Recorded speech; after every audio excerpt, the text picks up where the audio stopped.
Bienvenidos a un recorrido por uno de los casos más escalofriantes de la historia de Mobile, Alabama.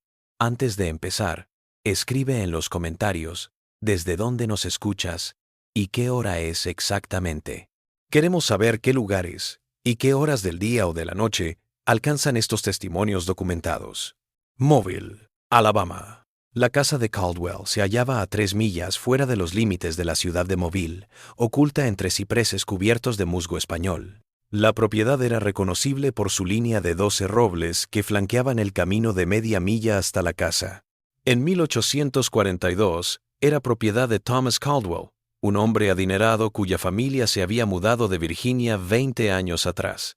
El apellido Caldwell era respetado en Alabama, aunque algunos decían que el viejo Thomas había sido más despiadado que la mayoría en su ascenso a la riqueza.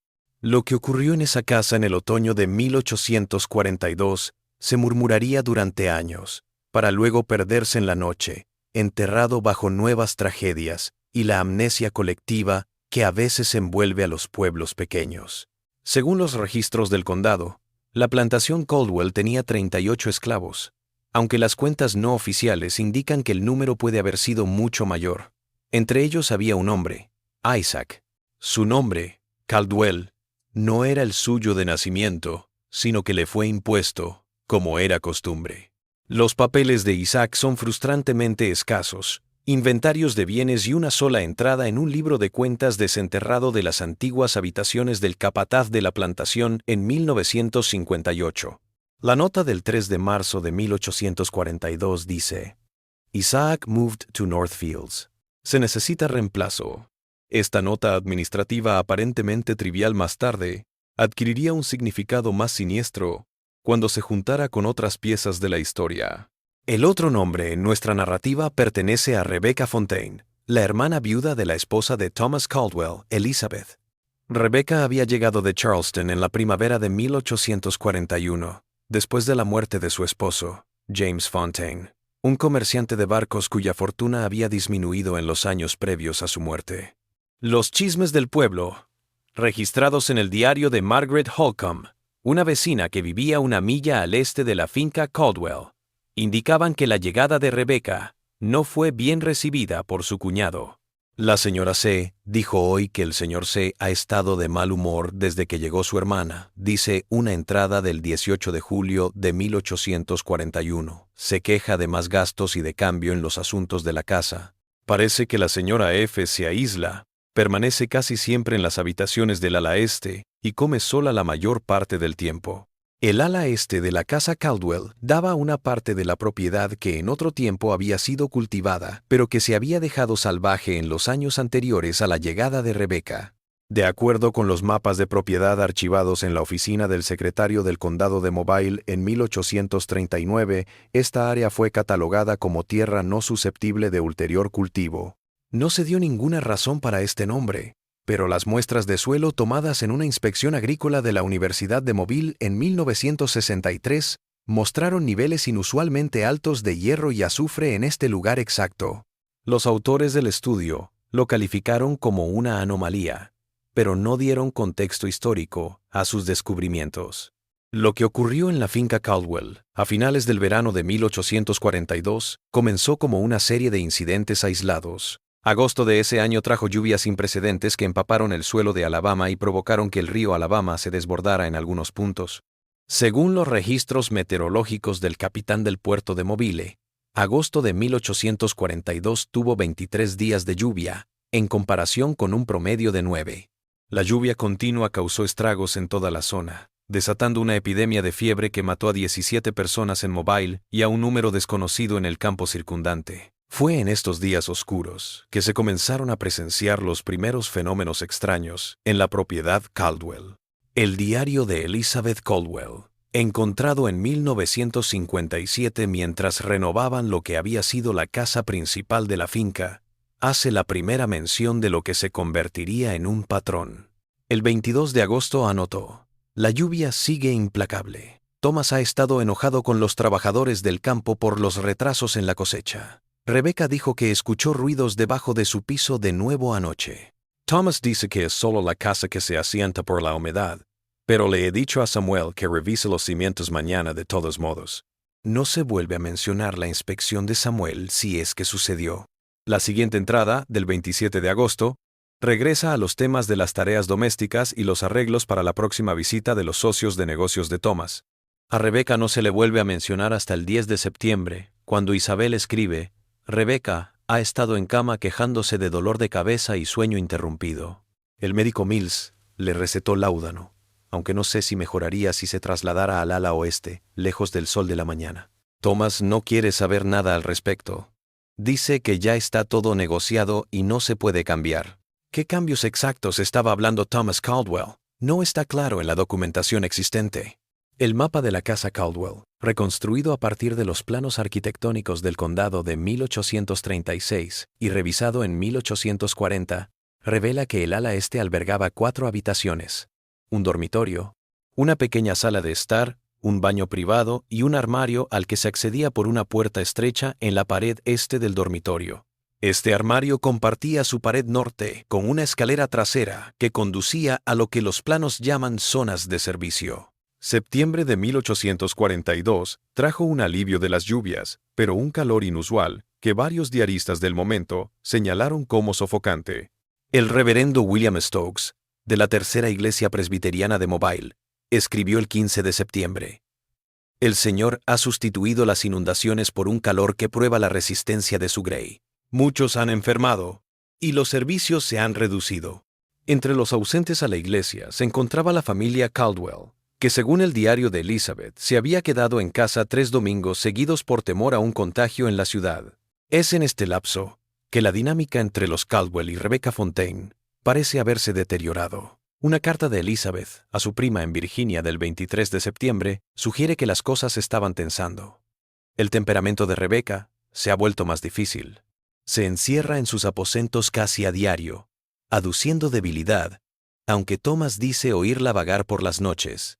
Las criadas se niegan a ir a sus habitaciones, lo que pensé que era pereza, hasta que Mary me confesó que Rebecca la había acusado de robar sus pertenencias y de estar de pie sobre su cama mientras dormía.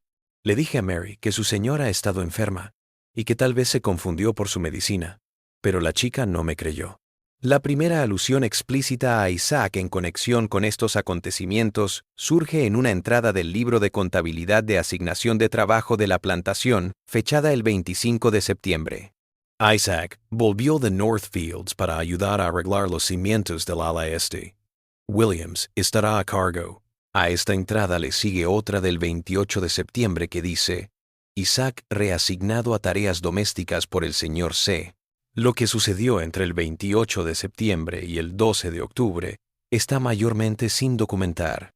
El vacío en el diario de Elizabeth en este tiempo se ha atribuido después a un pequeño viaje que realizó para ver a su madre enferma en Montgomery, aunque esta información emana de una fuente mucho más tardía.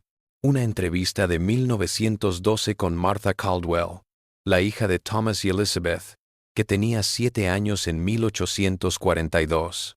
En esta entrevista, archivada en la colección de historia oral de la Sociedad Histórica de Mobile, una anciana Martha recuerda: mamá fue a ver a su madre que estaba enferma. Papá se quedó en la granja con la tía Rebecca. Me mandaron a la ciudad con los Henderson porque en casa había enfermedad.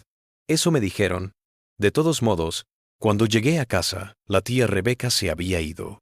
De hecho, la siguiente entrada del diario de Elizabeth, del 13 de octubre, no hace referencia a su ausencia, pero sí que verifica su partida.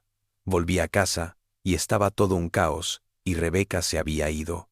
Thomas dice que fue a Charleston el 7, pero no me dejó nota. Sus habitaciones han sido despejadas de sus pertenencias. Thomas ha cerrado el ala este hasta nuevo aviso por problemas en los cimientos. Isaac debe cerrar la puerta de enlace hoy. Esta historia, que Rebecca Fontaine había huido a Charleston, podría haberse mantenido como la verdad aceptada si no hubiera sido por el descubrimiento realizado en 1959 durante la ampliación de la Ruta 15, que implicó cavar en una pequeña parte de lo que una vez había sido el límite noroeste de la propiedad Caldwell.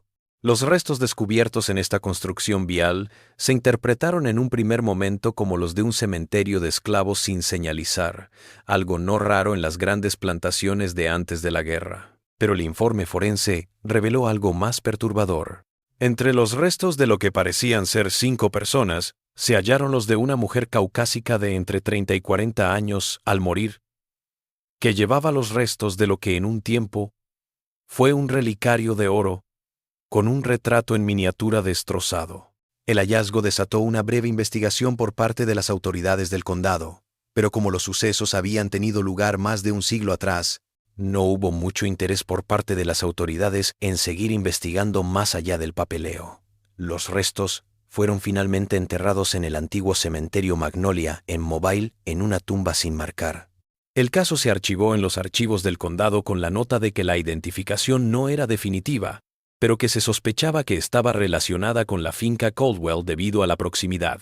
Lo que une a Rebecca Fontaine con estos restos es fortuito, pero convincente.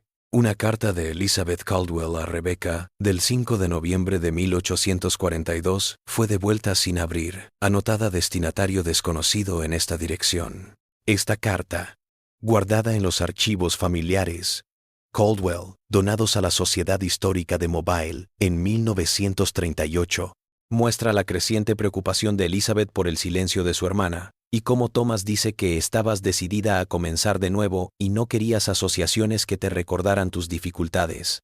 ¿Qué le ocurrió a Isaac después de esto? Se registra con una inquietante falta de detalles. Los archivos portuarios de Charleston no tienen registro de una Rebecca Fontaine que haya llegado en octubre de 1842, ni hay rastro de ella en ningún censo o registro eclesiástico posterior de Carolina del Sur. En el libro de cuentas de la plantación del 15 de octubre hay una sola entrada. Isaac, vendido a J. Morrison, Biloxi. Nunca se ha hallado ninguna factura de venta relacionada con esta operación, ni el nombre de Isaac figura en ningún registro de ventas a un J. Morrison o cualquier otro comprador en Mississippi en este momento. Pero lo que sí existe es una partida de defunción en el registro parroquial de St. Luke, 16 de octubre de 1842. Male, owned by T. Caldwell, sepultado en los jardines de la propiedad, murió accidentalmente mientras realizaba reparaciones. La correspondencia comercial de Thomas Caldwell, desde finales de octubre hasta diciembre de 1842, revela a alguien aparentemente imperturbable por lo que acababa de suceder. Le compró más tierras al oeste de las que ya poseía. Formó una nueva sociedad para exportar algodón a Liverpool y preparó a su hijo Robert para ir a la escuela a Virginia el año siguiente. La única señal de cambio es una carta a su banquero del 3 de noviembre en la que dice: «El desafortunado incidente en mi propiedad el mes pasado se ha resuelto satisfactoriamente, pero ha supuesto gastos inesperados que espero recuperar a través de la empresa adjunta». Las entradas del diario de Elizabeth de este tiempo muestran una imagen diferente. El 25 de octubre escribe: «He vuelto a escribir a Charleston, pero sin esperanza de respuesta. Thomas corta cualquier discusión adicional y se irrita cuando cuestiono las inconsistencias en su explicación. El ala este está cerrada, pero veo que Thomas se ha acostumbrado a revisar el trabajo cada noche antes de acostarse». 18 de noviembre. Me desperté de nuevo con ruidos en la parte sellada de la casa. Cuando lo comenté en el desayuno, Thomas me recomendó más láudano por la noche. Me negué. Dije que prefería reservar mi juicio. Me miró de una manera que nunca había visto antes y que nunca quiero volver a ver. Para diciembre, las notas de Elizabeth se llenan de temores por su seguridad. 7 de diciembre.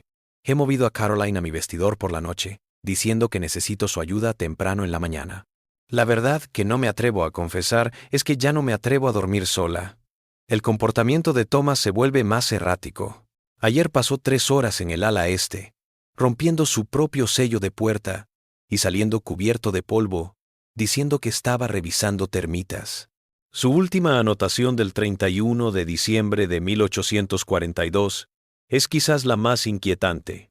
El año se apaga con escarcha en las ventanas y hielo en el corazón. Ahora creo que Rebecca nunca fue a Charleston, que lo que le sucedió a Isaac no fue un accidente, y que el alma de mi marido ha sido devorada por algo que no puedo nombrar. Le escribí a mi padre y le pregunté si Caroline y los niños podían ir a verlo a Montgomery. No dije que no volvería si él acepta. El plan de Elizabeth, si es que alguna vez lo había elaborado, nunca llegó a concretarse. Según los registros de la iglesia, se enfermó a principios de enero de 1843, con lo que se diagnosticó como neumonía y falleció el 12 de enero. Se volvió a casar 6 meses después con Margaret Wilson, la hija de 22 años de un socio comercial. El ala este de la casa permaneció cerrada, según recordaría más tarde Martha Caldwell, hasta que un incendio en 1849 destruyó gran parte de la casa principal, que tuvo que ser reconstruida.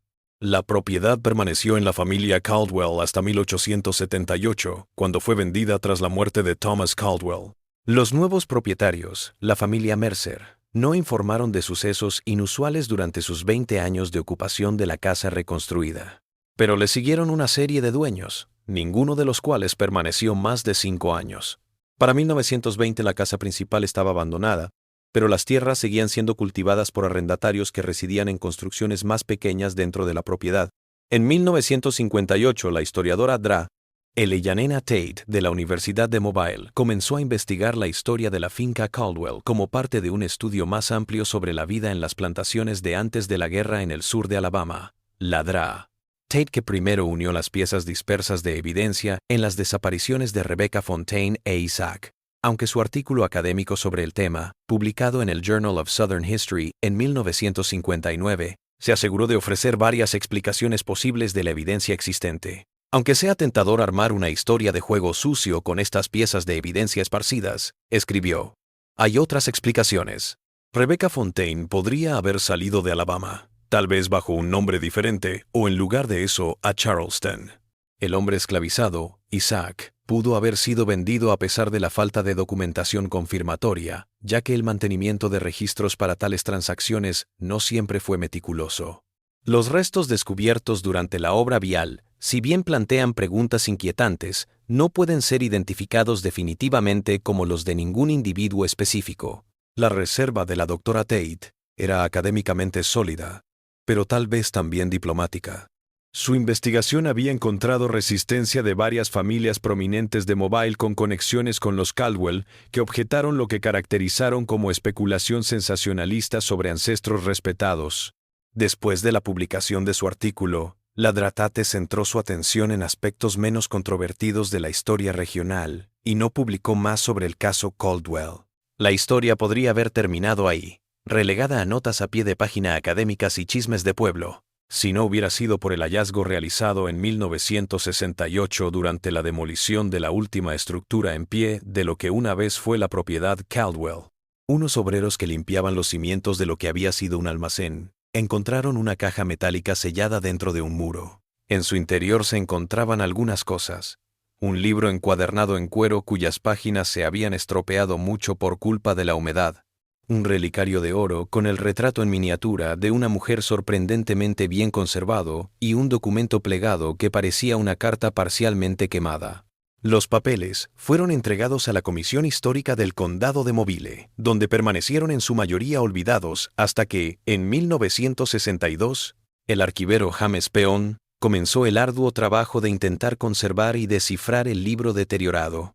Lo que encontró fueron partes de lo que parecía ser un diario personal de Rebecca Fontaine. Las publicaciones que llegaron a ver mostraban una imagen perturbadora de sus últimos meses. Un pasaje ilegible, fechado aproximadamente en septiembre de 1842, dice: T. se pone más audaz en sus visitas. Anoche ni siquiera esperó a que la casa estuviera dormida. Cuando amenacé con contárselo a E., se rió y dijo que nadie creería los delirios de una viuda loca que tomaba láudano. Me temo que tiene razón. Otro fragmento, de lo que parece ser finales de septiembre. He hablado con Ai. Me ha prometido sacarme de aquí. Conoce un barco que zarpa para Nueva Orleans la semana que viene y me conseguirá pasaje. Le he prometido fondos para que compre su propia libertad una vez que estemos a salvo. Tened cuidado, T. Sospecha algo. La entrada legible final, sin fechar pero presumiblemente de principios de octubre, contiene solo una frase escalofriante: Él lo sabe, que Dios nos ayude a los dos. La carta quemada, cuando se examinó cuidadosamente, resultó estar dirigida a Elizabeth Caldwell, por alguien identificado solo como M. La fecha y gran parte del contenido se perdieron por el daño del fuego, pero un párrafo se mantuvo intacto. Siento que debo informarle de rumores que han llegado incluso a Charleston con respecto a la conducta de su esposo. Cuentan que su obsesión con su hermana ha ido más allá del amor fraternal y que eso lo notaron algunos invitados que estuvieron en su casa la primavera pasada.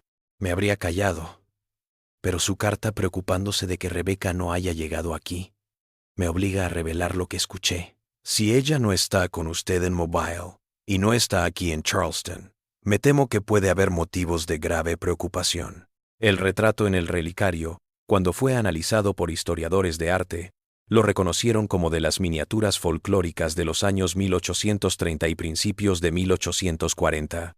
El sujeto era una mujer de aproximadamente 30 años, con cabello oscuro y rasgos que, según las notas del doctor Peón, se parecen notablemente a Elizabeth Caldwell, según el retrato familiar que se encuentra actualmente en la Sociedad Histórica de Mobile, lo que indica que esta podría ser su hermana Rebecca Fontaine. Estos hallazgos, aunque convincentes, no lograron ofrecer una evidencia concluyente de lo que precisamente había sucedido en la finca Caldwell en 1842. Lo que sí sugieren, sin embargo, es una narrativa mucho más problemática que una simple partida o accidente. Una de insinuaciones no deseadas, fuga planeada, descubrimiento y consecuencias mortales. El éxito posterior de Thomas Caldwell en los negocios y en la sociedad garantizó que todo lo que pudiera haber hecho quedara oculto en vida. Su segunda esposa, Margaret, lo sobrevivió casi 20 años y se hizo famosa por sus obras de caridad y su protagonismo en la sociedad de Mobile. Sus herederos dieron forma a Alabama a finales del siglo XIX y principios del XX. Jueces, políticos, empresarios. Si sabían lo que había hecho para ganar fama, lo mantuvieron en secreto. La tierra, donde una vez estuvo la finca Caldwell, está ahora dividida entre un centro comercial, un desarrollo residencial construido en la década de 1980 y una pequeña área boscosa que ha sido designada como humedal protegido. Ya no existe nada del Camino del Roble, ni nada que recuerde lo que sucedió allí. La Ruta 15 bordea lo que una vez fue la esquina noroeste de la propiedad. Ahora pasan por allí todos los días vehículos sobre la tierra que guardó secretos durante más de un siglo. En un extraño epílogo final de esta historia, los trabajadores de la construcción que edificaban la subdivisión de Oak Hollow en 1987 informaron haber encontrado lo que parecían ser los restos de unos cimientos que no coincidían con ninguna estructura conocida en los mapas de Oak Hollow, propiedad con los que estaban trabajando. Según el informe del capataz de la construcción, los cimientos incluían lo que parecía ser una pequeña habitación o cámara debajo del nivel del suelo, de aproximadamente 8 pies cuadrados, sin medios visibles de entrada o salida que no fueran desde arriba. Los archivos del condado muestran que un arqueólogo de la Universidad de Mobile lo inspeccionó brevemente, pero no encontró nada de valor histórico. Los cimientos fueron removidos, el área rellenada y la construcción continuó. Hoy en día, los habitantes de Oak Hollow conducen sus autos, pasean a sus perros y crían a sus familias sin saber lo que una vez podría haber estado debajo de sus cuidados céspedes. La historia de Rebecca Fontaine e Isaac vive solo en papeles polvorientos, en artículos académicos leídos por unos pocos, y en la ocasional historia susurrada por aquellos que investigan los márgenes más oscuros de la historia de Mobile. Algunas historias al parecer están enterradas tan hondo que ni el tiempo puede desenterrarlo todo.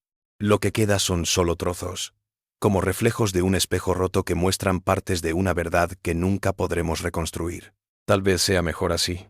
Algunas cosas, una vez descubiertas, serían demasiado horribles para contemplar. En 1968, poco antes de retirarse, el doctor James Peyton anotó en sus últimas notas sobre el caso Caldwell: la historia no es lo que se puede probar sin lugar a dudas, sino lo que resuena a través de los años, por tenue que sea, a la espera de que alguien escuche. Las voces de Rebecca Fontaine e Isaac han resonado durante más de un siglo. Está por verse si alguien las escucha. Esa pregunta quedó sin respuesta hasta el verano de 1969, cuando Catherine Morris, estudiante de posgrado en arqueología de la Universidad de Mobile, decidió hacer de la finca Caldwell el tema de su tesis.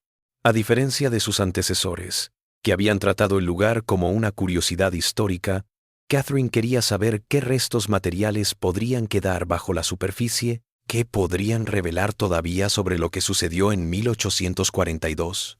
El permiso para una pequeña excavación fue rechazado por los comisionados del condado, quienes dijeron que les preocupaba perturbar los humedales que ahora cubrían parte de la antigua finca.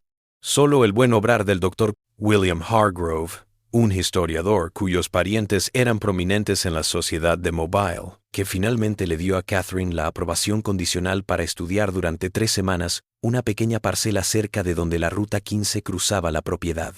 Las notas de campo de Catherine, archivadas en la Universidad de Mobile, dan testimonio de su método. Día 1.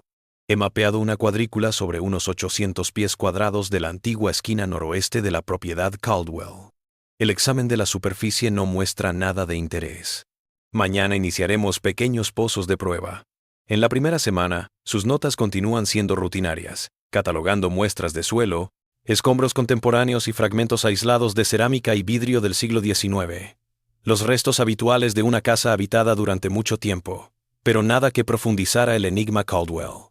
Pero el 8º día, las notas de Catherine cambian. Pozo de prueba 7. Aproximadamente 60 centímetros por debajo del nivel de la superficie, ha arrojado una concentración inusual de ceniza y madera carbonizada. El patrón indica una quema controlada y no una propagación natural del fuego. Ensanchando el hoyo para medir su extensión. La entrada del día siguiente continúa. La capa quemada tiene unos 10 pies de diámetro. El primer análisis apunta a restos de animales, posiblemente ganado doméstico, aunque la identificación precisa necesitará análisis de laboratorio. La excavación de Catherine continuó durante una semana más, desenterrando lo que ella llamó un pozo construido intencionalmente de 6 pies de ancho y 4 de profundidad, con el fondo cubierto de cal viva debajo de los trozos de ceniza y hueso. Sus últimas notas de campo dicen: entre los materiales sacados del pozo, hay 3 botones metálicos iguales a los que se cosían en las prendas femeninas de hacia 1840, y un trozo de molar humano que presenta trabajo dental, poco común en la época, pero propia de arreglos para gente rica. El análisis de laboratorio confirmó posteriormente que el pozo contenía restos de al menos 2 personas, aunque el estado en que se encontraban los huesos, sometidos al fuego y al efecto corrosivo de la cal viva, impidió una identificación más precisa. La disertación de Catherine de 1970 detalló la evidencia, pero no llegó a conclusiones firmes, diciendo solo que el descubrimiento de un pozo forrado de cal con restos humanos en lo que fue la antigua propiedad de Caldwell plantea serias preguntas sobre las desapariciones históricas relacionadas con la propiedad. El Departamento de Arqueología de la universidad, tal vez asustado por la controversia, se negó a seguir excavando en el lugar, y los descubrimientos de Catherine solo se publicaron en una revista académica de pequeña tirada. He hallado trozos de lo que parecen ser huesos entre la ceniza, anotó. Ella siguió en la arqueología mesoamericana. Nunca regresó al caso Caldwell. Cuando un historiador local la llamó en 1982 por algo que había escrito, ella le respondió con una nota de una línea. Mi obra habla por sí misma. No tengo nada más que agregar al registro. Los cambios en la antigua propiedad Caldwell continuaron durante las décadas de 1970 y 1980. La subdivisión de Oak Hollow se edificó sobre la mayor parte de lo que había sido la porción oriental de la finca, donde se ubicaba la casa principal. Los humedales del sur fueron declarados reserva natural, pero la parte noroeste se transformó en un área comercial con centro comercial y oficinas. Fue durante la excavación para el estacionamiento del complejo de oficinas, en 1984, que los trabajadores hicieron otro descubrimiento. Según el informe del incidente que se presentó ante la Oficina de Planificación del Condado, el equipo de excavación descubrió lo que parecía ser un túnel forrado de ladrillos de 4 pies de alto por 3 de ancho que se extendía de este a oeste. El túnel continuaba solo 12 pies antes de colapsar, dejando imposible saber cuán largo era o cuál era su propósito. El arqueólogo del condado Martin Simmons echó un vistazo rápido antes de que se reanudara la construcción. En su informe, él notó que las técnicas y los materiales de construcción eran típicos de mediados del siglo XIX y que se habían documentado túneles similares en otras propiedades de antes de la guerra, en su mayoría utilizados para almacenar alimentos o como parte de sistemas de drenaje. Esta explicación fue aceptada sin preguntas. El túnel fue rellenado y la construcción continuó. Lo que el informe de Simmons no dijo aunque se registró en su diario personal donado más tarde a la Sociedad Histórica de Mobile por su viuda, fue el hallazgo de un pequeño objeto incrustado en la pared del túnel. De entre el mortero de ladrillos, a unos 8 pies dentro del túnel, había sacado un dedal de plata empañado con las iniciales RF, grabadas en su banda. Simmons escribió: en vista de la historia de la propiedad Caldwell y las personas históricas que conocemos que la habitaron, no se puede descartar que esto le perteneciera a Rebecca Fontaine. ¿Por qué Simmons omitió esta información de sus informes oficiales es desconocido? En una entrada posterior de su diario, 2 semanas después del hallazgo del túnel, escribió: hoy me llamó James Caldwell Harper sobre el túnel que se descubrió en la antigua propiedad de Caldwell. Se hizo pasar por un ciudadano preocupado por la historia, pero sus preguntas parecían más interesadas en lo que podría haber habido en el túnel. Cuando hablé de una posible futura revisión más profunda, se puso muy terca en que tal labor sería perjudicial para el desarrollo y no tendría ninguna utilidad práctica. Como heredero de los Caldwell por parte de madre, su interés es comprensible. James Caldwell Harper era entonces un abogado prominente en Mobile y concejal de la ciudad. No se realizó ninguna otra búsqueda en el túnel, y las entradas del diario de Simmons sobre el túnel terminan con la enigmática nota: algunas puertas, una vez abiertas, no pueden volver a cerrarse. Tal vez sea mejor dejar que las historias latentes descansen en paz. El dedal mismo desapareció de la colección arqueológica del condado en algún momento, a finales de la década de 1980. Unas notas de catálogo dicen que estaba prestado para una exposición, pero no hay rastro de qué exposición ni de si alguna vez regresó. Cuando la colección se catalogó informáticamente en 1994, el dedal aparecía como localización desconocida. Durante casi una década, la historia de Caldwell desapareció de la vista del público. Entonces, en 1996, la historiadora local Eleyanena Wright estaba investigando un libro sobre las grandes familias de Mobile antes de la guerra.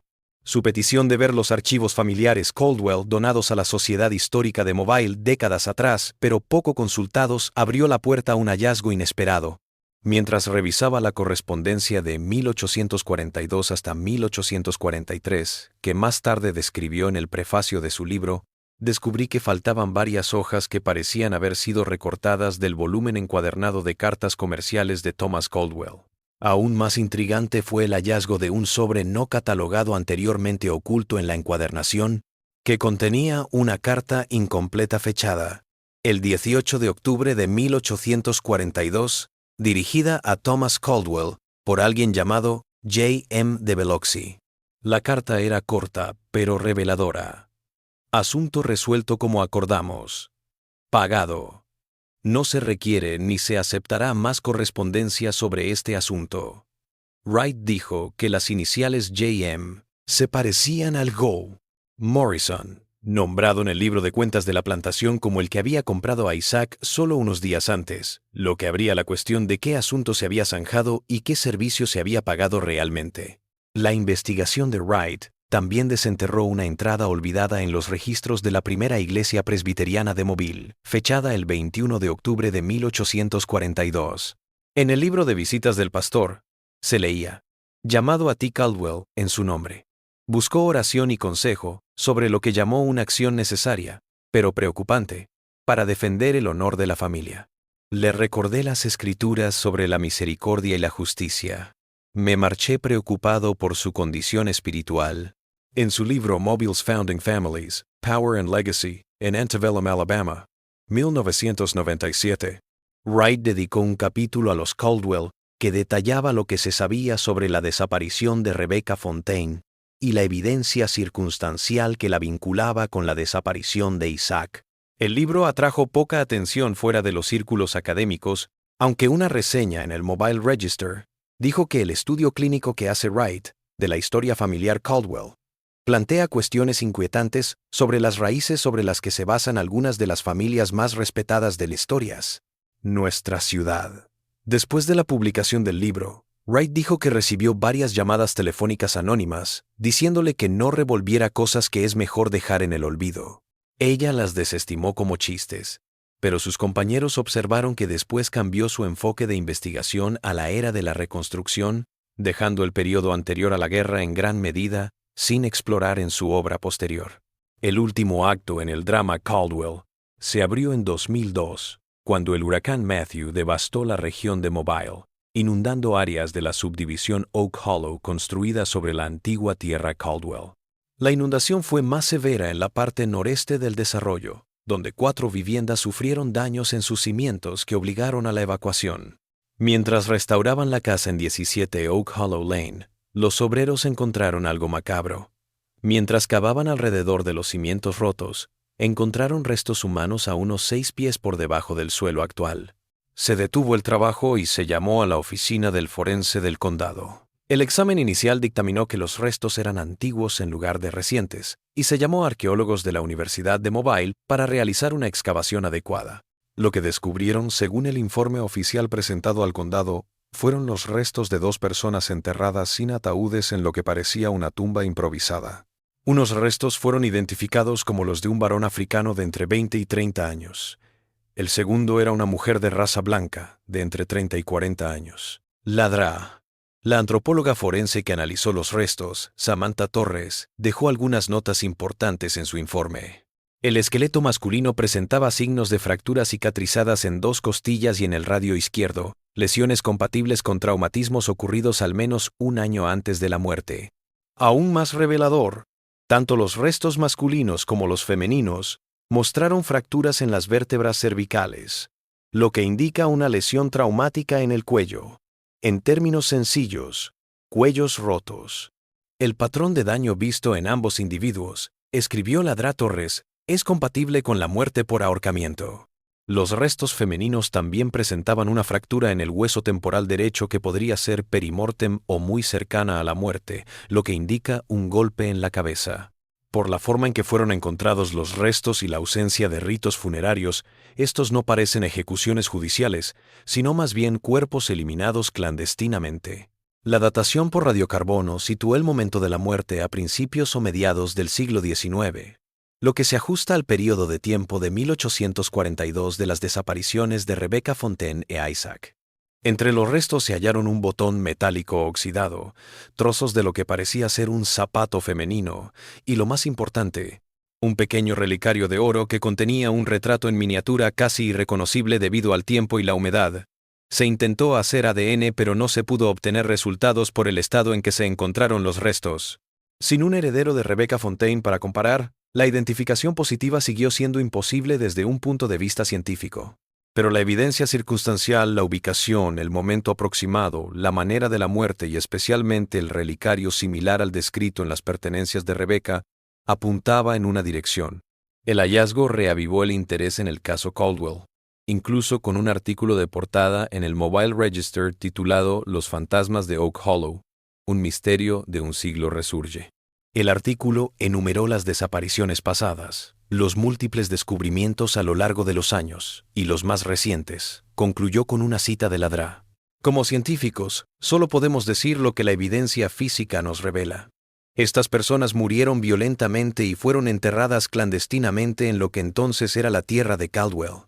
La historia tiene 2 desapariciones sin resolver en esa propiedad en 1842. Si estos restos son de esos individuos, no se puede decir con certeza, pero la evidencia apunta en esa dirección. La respuesta pública al artículo fue variada. Algunos lectores se mostraron conmocionados y exigieron un monumento en memoria de las víctimas. Otros, entre ellos algunos miembros de antiguas familias de Mobile, censuraron al periódico por sensacionalizar acusaciones no verificadas y manchar los nombres de figuras históricas veneradas con pruebas circunstanciales. Tal vez lo más revelador fue una carta al editor 3 días después del artículo, de Margaret Caldwell Harper, una tataranieta de Thomas Caldwell. Aunque no puedo comentar sobre los acontecimientos exactos de 1842, nuestra familia, como muchas otras de la época, tiene una historia con sus éxitos y fracasos. Sí, mi antepasado mató a Rebecca Fontaine e Isaac, y ninguna lealtad familiar puede excusar eso. Tal vez es hora de que todo Mobile mire su historia a los ojos, sin importar lo que revele. Los restos encontrados en 2002 fueron finalmente enterrados en el cementerio Old Magnolia con un simple letrero que decía: 2 almas desconocidas, c. 1870. 1842. que la justicia que les fue negada en vida les sea concedida en la muerte. A la ceremonia, aunque pequeña, asistieron delegados de varias sociedades históricas, iglesias locales y, lo más importante, 3 familiares de Caldwell, incluida Margaret Caldwell Harper.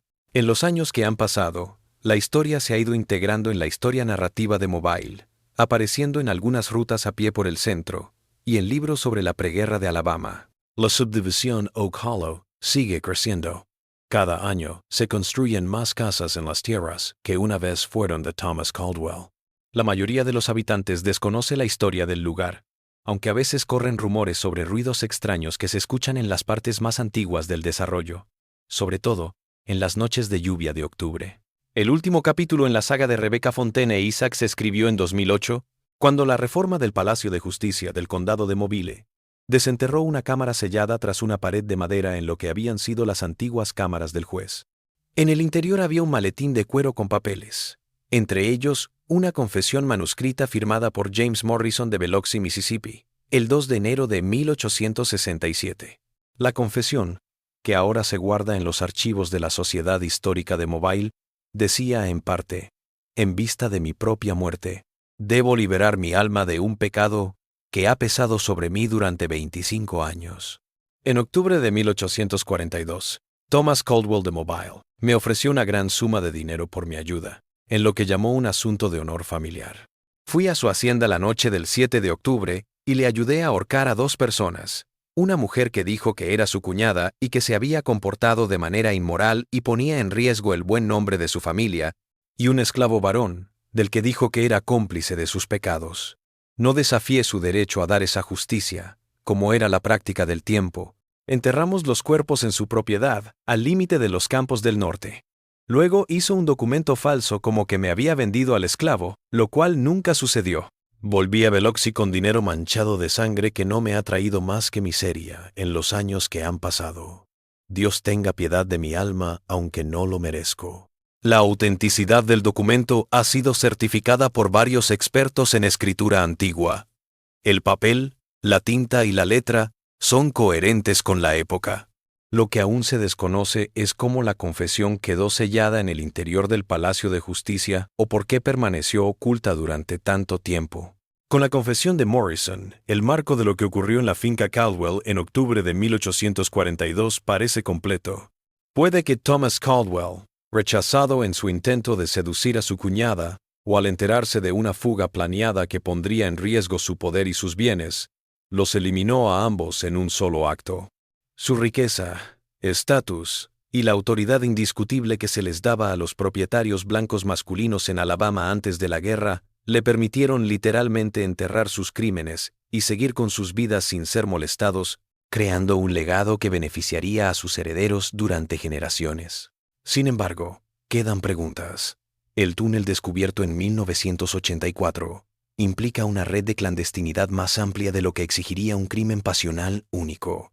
Los numerosos lugares de enterramiento descubiertos a lo largo de los años sugieren que los 2 cuerpos encontrados en 2002 pueden ser solo una parte de lo que ocurrió realmente en la granja Caldwell. Además, las continuas alusiones en el diario de Elizabeth Caldwell a ruidos y presencias en el ala este clausurada sugieren algo más perturbador que un simple, aunque salvaje, doble asesinato. Algunas de estas preguntas podrán ser respondidas con el tiempo, a medida que la tecnología avance y se descubran nuevas evidencias de archivos o excavaciones. Otras pueden estar perdidas para siempre, engullidas por el tiempo y la clandestinidad. Lo que es seguro es que debajo de los cuidados céspedes de Oak Hollow, debajo del asfalto de la Ruta 15, debajo de los cimientos del centro comercial y el complejo de oficinas, yace una historia más oscura de lo que la mayoría se preocupa por reconocer. Una historia de poder abusado, vidas extinguidas y verdad suprimida. En 2009 se colocó una placa en la entrada de la subdivisión Oak Hollow, en gran parte gracias a los esfuerzos de Margaret Caldwell Harper y la Sociedad de Preservación Histórica de Mobile. La placa reconoce que la tierra fue una vez parte de la plantación Caldwell y enumera a todas las personas conocidas, tanto libres como esclavizadas, que vivieron y murieron allí. Entre ellos se encuentran Rebecca Fontaine e Isaac, listados con la escueta nota: Desaparecidos, octubre de 1842. Restos encontrados, 2002. Es un pequeño reconocimiento, siglos tarde, de vidas interrumpidas y voces silenciadas. Si es justicia, reconciliación o una nota al pie de página en una historia en gran medida olvidada, eso puede depender de a quién le preguntes. Lo que sí ofrece es un recordatorio de que el pasado nunca está realmente enterrado, que los secretos oscuros siempre salen a la luz, y que las acciones de una generación siempre se hacen eco en las siguientes. Para los actuales habitantes de lo que fue la finca Caldwell, la vida sigue su curso. Los niños juegan en patios traseros, que una vez pudieron haber sido lugares de crueldad inimaginable. Las familias cenan en comedores construidos sobre terrenos que podrían contener tumbas olvidadas. La mayoría ignora lo que sucedió en ese mismo suelo hace casi 2 siglos. Pero en algunas noches, cuando la lluvia golpea y el viento se agita entre los robles supervivientes, algunos dicen sentir una extraña pesadez en el aire, la sensación de ser observados o el débil sonido de lo que podría ser un llanto a la distancia. Quienes conozcan la historia podrían achacarlo a la sugestión o a una imaginación sobreexcitada por el conocimiento de tragedias anteriores. Otros tal vez se pregunten si algunos ecos nunca se apagan, si algunas heridas nunca cicatrizan, si algunas injusticias nunca dejan de clamar por reconocimiento mucho después de que sus perpetradores se hayan hecho polvo. La historia de Rebecca Fontaine e Isaac, reconstruida a partir de restos de documentos, hallazgos arqueológicos y décadas de investigación, sigue siendo incompleta. Como toda historia que se precie, hay en ella un margen entre lo que se puede verificar y lo que se puede inferir razonablemente, entre lo que se sabe y lo que se supone necesariamente. Lo que parece evidente es que, más allá de los detalles que nunca se llegarán a conocer por completo, es una muestra de la capacidad humana para la crueldad y el disimulo, y de cómo el privilegio y el poder históricamente han permitido ambas. En su última declaración pública sobre el caso, antes de su muerte en 2012, Margaret Caldwell Harper tal vez lo expresó mejor. La historia de Rebecca e Isaac no es solo una historia de la familia Caldwell, es una historia estadounidense que se repite en varias propiedades en todo el sur. Si queremos entender nuestro presente y construir un futuro mejor, no podemos seguir ignorando estas verdades incómodas. Los fantasmas del pasado no descansan, porque nos neguemos a reconocerlos. Descansan cuando finalmente tenemos el valor de mirarlos a los ojos y llamarlos por su nombre. Y así los hemos llamado: Rebecca Fontaine e Isaac. Lo que les ocurrió en la finca Caldwell en octubre de 1842 nunca se sabrá con certeza. Pero al reconstruir su historia, al negarnos a dejar que su desaparición quede sin explicación y sin duelo, quizás les ofrezcamos una forma tardía de testimonio por unas vidas desechadas por los cálculos morales de la época. La tierra que una vez fue de Thomas Caldwell, ahora es irreconocible. Las casas que edificó hace tiempo ya están polvorientas. Su nombre se menciona más por el crimen que probablemente cometió que por la riqueza que acumuló o la posición que alcanzó. Y en esa metamorfosis, quizás se encuentre el mejor epitafio para esta extensa y rota historia: que el poder, por absoluto que parezca, se debilita, que los secretos, por enterrados que estén, emergen, y que la verdad, por mucho que tarde, habla.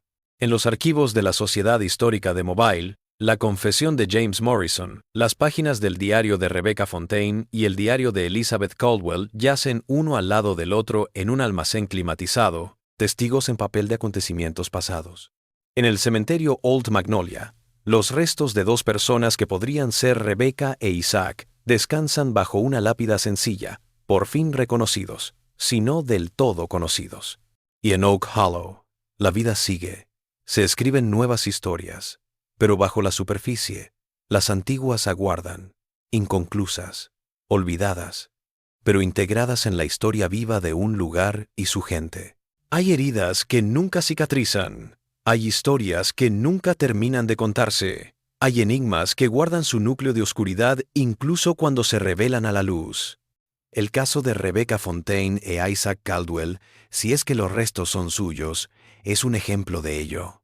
Nos recuerda que la historia no es un relato cerrado, sino un diálogo abierto entre el pasado y el presente, entre lo conocido y lo desconocido, entre la justicia diferida y la justicia denegada.